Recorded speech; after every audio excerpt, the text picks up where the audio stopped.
pivotal game for the Brooklyn Nets, a must-win, realistically, for them to have any shot at winning this series. The Brooklyn Nets hosted the Philadelphia 76ers in Game 4 of their first-round series, and Brooklyn had to win this game. If they won this game, the series would have been tied at 2-all, and we would have had a series. Okay, next game would have been at Philly. Yeah, Philly could win up 3-2, but then Game 6, the Nets were at home. They can come home and win. Series tied 3-3, and then in Game 7, all bets are off. But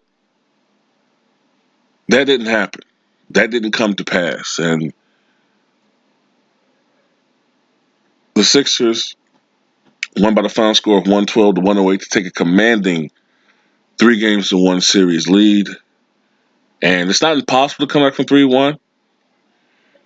You know, ask LeBron James. But the Nets don't have prime LeBron James or Kyrie Irving. So it's a tall order for them to do that. Um, Too much Joel Embiid down the line, down the stretch of the game. And Mike Scott probably hit the biggest shot of his career. All right. And I don't think that's a stretch to say that. I mean, this is a guy that played for Atlanta Hawks. And J.J. Redick, who's been ice cold the entire game. I think he was, before he hit that shot, he was 2 of 10 for the game, hit a huge three-pointer down the stretch. And Ben Simmons even started becoming productive after he was being slowed down by Jared Dudley. And he was ejected along with Jimmy Butler. I think it was in the third quarter, I think it was, and they were both ejected.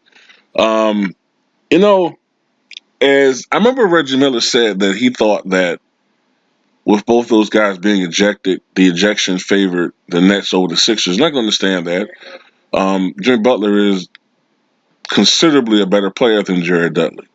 But because the Sixers are so much better talent-wise than the Nets, I actually think, and for all intents and purposes, Jared Dudley was and is their emotional leader. You know, he's the veteran on that club. I remember him back in the day when he was with those Phoenix Suns teams.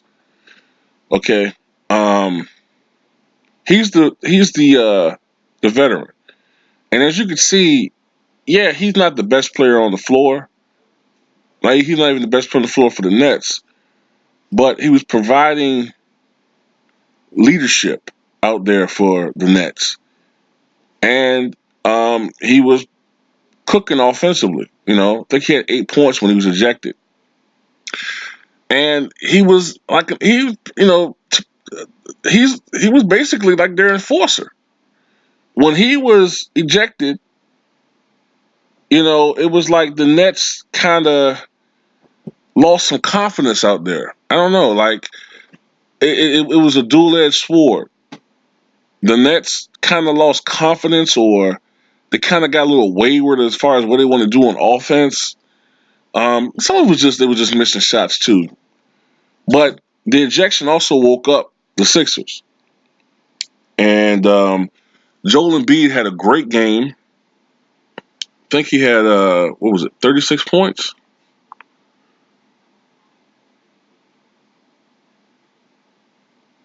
31 points. 31 points, 16 rebounds, I think like 7 assists, might have had like 6 blocks. At the time of Jared Dudley's ejection, Ben Simmons had like 4 points and 4 assists. Ben Simmons would go on to have 15 points, 8 rebounds, 8 assists. Um, Tobias Harris had another great game, 24 points, 8 rebounds, and 6.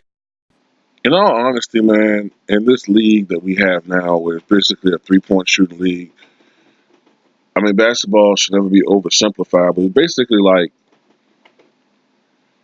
you know, if you're a 3-point shooting team, which is basically every team now, when you're making them, you win. And when you're not making them, generally speaking, you lose. And earlier on, the Nets were making their 3-point shots. And when they were making them, they had a slight but somewhat comfortable lead, usually between 4 to 8 points.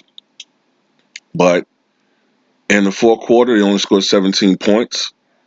And like I said, there are two guys Well, D'Angelo Russell did not shoot the ball well. He had 21 points, I think, but he did not shoot particularly well.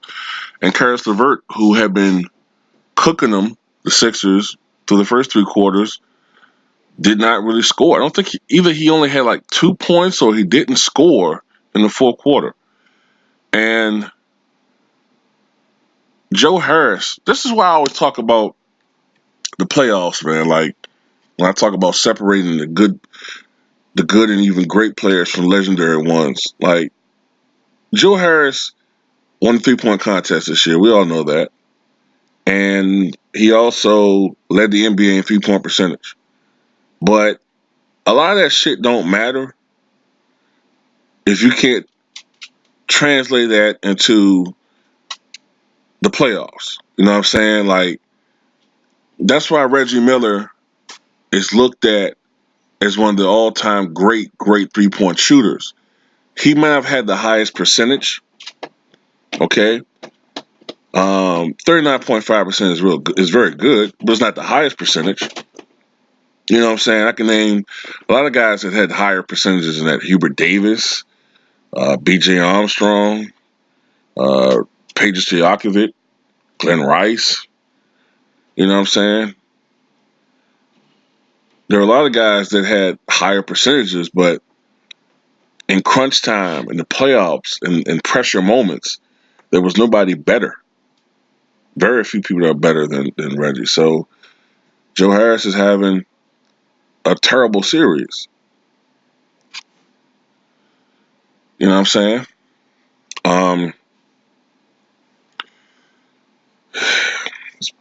the series is over, man. I mean, the Nets they're trying. You know what I'm saying? They're playing hard, but they're just out. They're out. They're being outgunned, man. You know, they're being outgunned, and there's just too much talent and too much offensive firepower with the 76ers. And almost it doesn't matter that they lost J.J. Butler because they still have what Tobias Harris, who's been scoring 20 points a game. Ben Simmons, who's probably averaging 20-something points a game this series. Joel Embiid, who's averaging 20-something points a game. You know what I'm saying? Like they can deal with not having Jimmy Butler in the game, especially at this level of the playoffs. Um, the scene shifts to Philadelphia in the next game, Game 5, and I originally predicted that this series would go 6 games. I now think that the Philadelphia 76ers are going to win this in 5. Okay, I think they're going to win in 5.